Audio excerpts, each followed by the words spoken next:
todas as sortes de bênçãos, um dia perfeitamente agradável, uma paz de espírito perfeita, uma vida pautada no Evangelho do Cristo ressuscitado, condicionados a viver em perfeita vitória, no triunfo sendo conduzido pelo Pai dos Espíritos. Melhor dia a todos, bem-vindos. Já quero desejar um almoço maravilhoso a cada um desses meus irmãos. Já tivemos uma palavra, foi um pouco corrida, eu tinha um procedimento a ser realizado hoje, logo pela manhã, às 6 horas. Sextou sim, Marcelo, glória a Deus.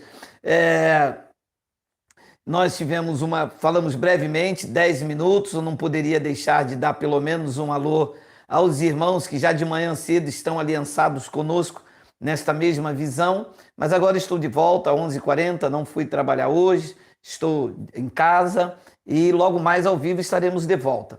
Bem, deixe-me dar boas-vindas aos irmãos.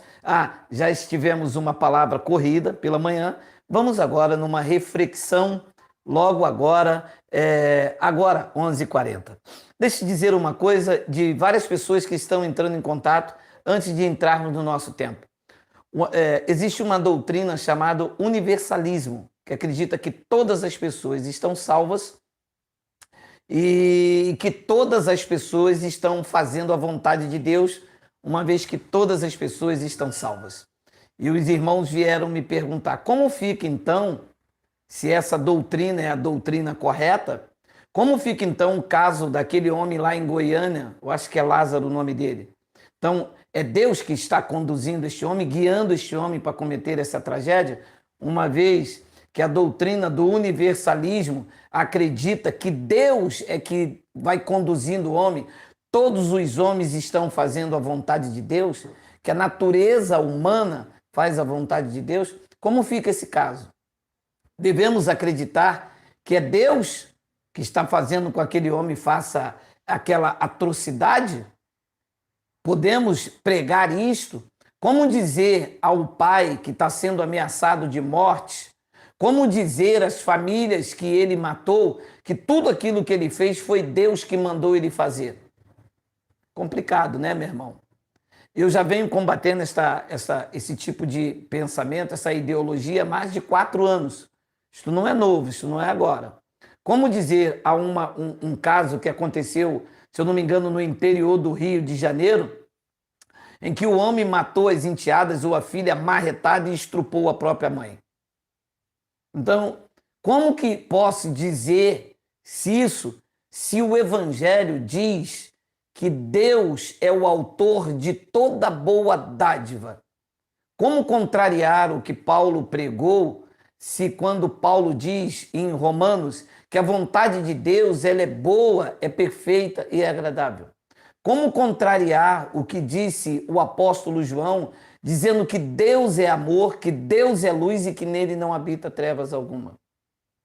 Então é complicado, tá? E quando nós falamos isso, não estamos falando contra A ou contra B, é uma doutrina que está aí há mais de 20 anos e que eu venho lutando contra isto, porque Deus é amor. Eu não me relaciono com um Deus mau. Eu não posso acreditar que Deus entrou naquele homem chamado Lázaro para fazer aquelas atrocidades. Eu acredito que o estado psíquico e mental daquele homem leva ele a fazer isso. Como Jesus disse em Marcos capítulo 7, versículo de número 23, de dentro do interior do homem, que está no coração do homem, não vem nada de fora. Deus não pode ser tentado pelo mal e Deus a ninguém tenta. Isto é a história bíblica, isto é ter respaldo bíblico, entendeu? Então Deus não pode tentar a ninguém para o mal. Tá bom, meus irmãos? Só respondendo aí a pergunta de alguns irmãos, o meu posicionamento com isso. O homem é mau desde a sua concepção. E o ímpio, ele já nasce desvirtuado desde o ventre. Bom, qual é a sua real posição diante de Deus? Qual é a sua... não é o seu posicionamento. A verdade que eu quero dizer é o seguinte: como Deus te vê, como Deus a sua posição diante de Deus. Entendeu? Eu gostaria que você soubesse disso. Grande parte dos irmãos que estão aqui na Igreja de Cristo, agora neste momento reunido, conhece, mas tem muita gente chegando novo na graça de Deus. A cada dia o número de inscritos, de pessoas que vêm até nós de forma presencial, muitas pessoas que nos assistem não são inscritos no canal, dado o avanço da idade, não conhecem, sabem mexer direito, e as pessoas se veem como pecadoras, as pessoas se veem como pó da terra. Por quê? Porque é a cultura imprimida pela religião. De todas as religiões, a religião que apresenta um Deus que solta a mão, um Deus mau e que vê as pessoas como o verme de Jacó, o pó da terra, o pecador, eu não valho nada, é a religião evangélica. A religião evangélica colocou esse pensamento de miserável. Eu já orei assim há anos atrás. Senhor, eu não valho nada, eu sou um miserável, eu sou o pó da terra, eu sou o verme de Jacó, que são expressões judaicas que nada tem a ver conosco. Verme de Jacó era uma expressão judaica. Então, a Igreja de Cristo, ela é sem ruga, ela é sem mancha, ela é sem mácula. A Igreja de Cristo está posicionada sobre o cabeça que é Cristo. Então, olha o que o apóstolo Paulo escreveu aos Filipenses, no capítulo 2, versículo 14, eu vou ler o versículo 15, possivelmente o 16, tá bom? Filipenses, capítulo 2, versículo 14, eu vou ler até o versículo 16. Fazei tudo sem murmurações e nem contendas. Versículo de número 15. Para que vos torneis irrepreensíveis e sinceros, filhos de Deus inculpáveis, no meio de uma geração pervertida e corrupta, no qual resplandeceis como luzeiros no mundo, preservando a palavra da vida, para que no dia de Cristo eu me glorie de que não corri em vão nem me esforcei inutilmente. Então, esse texto aqui, Paulo estava assegurando aos filipenses que naquele time da história eles não poderiam fazer murmuração nem contenda. Por quê? Porque isso os tornaria irrepreensíveis e sinceros, como filhos de Deus inculpáveis no meio de uma geração pervertida. Esse texto ele tem que ser incluído no time do que eles estavam vivendo. Eles estavam aguardando o dia de Cristo. O dia de Cristo aqui, dito por Paulo aos Filipenses, se reportava ao dia da parousia, se reportava o dia do juízo. E que aqueles irmãos, apesar de alguns ali ter vindo da transição, nasceram antes da cruz, e a sua grande maioria em Filipe eram pessoas gentias que estavam isentos do juízo, da cobrança, porque nunca estiveram debaixo da lei. Paulo estava os admoestando para que eles entendessem que a posição deles era de irrepreensíveis, sinceros e de filhos de Deus inculpáveis. Abençoados, esta é a nossa posição depois que a graça de Deus, enfim, foi estabelecida em 70 DC. Infelizmente, grande parte dos irmãos que se dizem cristãos estão se sentindo culpados diante de Deus e vão se ferindo. Quantas pessoas não me ouvem neste momento que se sentem culpados pelo seu fracasso ministerial? Quantas pessoas se sentem culpadas porque não concluíram a campanha, ou que quebraram o jejum, outros que não deram dízimo? Quantos de nós não nos feríamos achando que o nosso insucesso, achando que a nossa fraqueza, achando que a nossa debilidade se deu devido à forma em que nós nos víamos diante de Deus? Nós iríamos nos culpando, nos ferindo com pedras, iríamos nos golpeando a nossa mente, porque nos víamos diante de um Deus santo culpado. Culpado porque o marido foi embora, culpado porque perdeu o emprego, porque não deu o dízimo, culpado porque a filha está no homossexualismo ou o filho está nas drogas porque quebrou a campanha. E íamos encontrando o reforço mental porque o pastor fazia isso. O pastor colocava esta atitude na nossa mente. Então ele nos via como miseráveis, como pó da terra. E aí, quantas feridas sofridas? Quantas obrigações, quantas oferendas nós oferecemos a Deus? Tu te lembra quantas e quantas vezes você ofereceu saquinho, folha, fita, copo d'água depois de oração? Quantas e quantas vezes você teve que se manifestar contrário à palavra de Deus para agradar um ritual que nada tem a ver com o Evangelho? Então, nós precisamos entender a nossa posição diante de Deus. A nossa posição diante de Deus é de inculpáveis.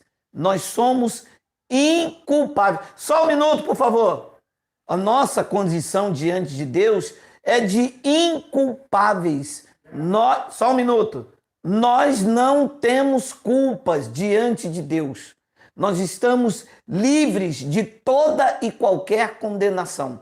O apóstolo Paulo, quando escreveu aos Romanos, e havia ali alguns irmãos que vinham da transição, alguns irmãos judeus, só um minuto. Alguns irmãos que vieram da transição, alguns irmãos que estavam ali em Roma, que viviam na prática do judaísmo.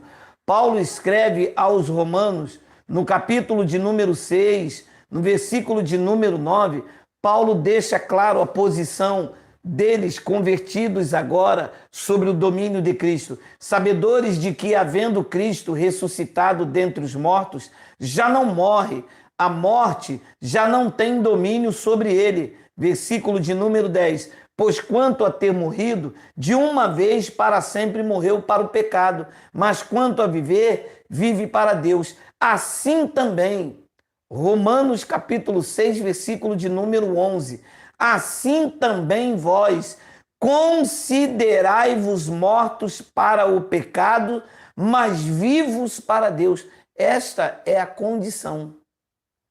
Judeus e gentios que se tornaram um só povo, com o efeito bilateral de Cristo, retirando com o seu sangue a transgressão da antiga aliança e atraindo os gentios, fazendo de ambos um só povo, o Israel espiritual, o Israel de Deus.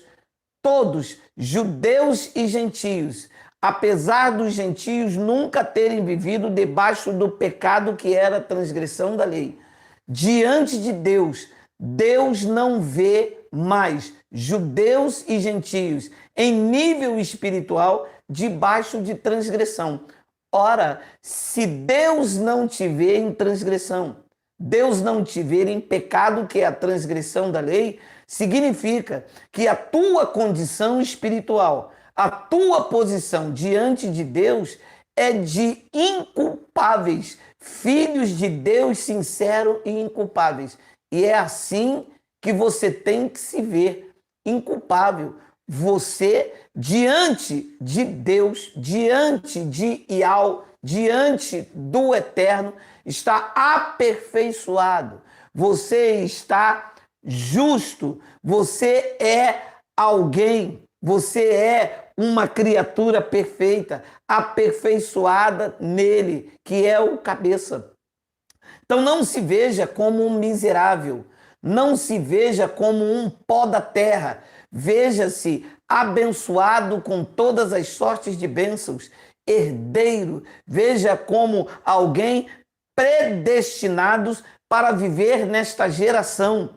A geração de Paulo era a geração da grande tribulação, era a geração que vivia perseguido pelo Império Romano, que esperava a sotéria, a redenção do corpo. Eles apontavam para o dia de Cristo, que foi a parousia. A nossa geração é a geração do conhecimento, da graça de Deus estabelecida, da segurança em Cristo, de viver nele perfeito, abençoado, eleito, escolhido. Nós temos uma voz em linha com a confissão desse entendimento. Nós estamos seguros, tranquilos e sem temor do mal. Nada, absolutamente nada, vai alterar o que Deus já determinou para a sua vida.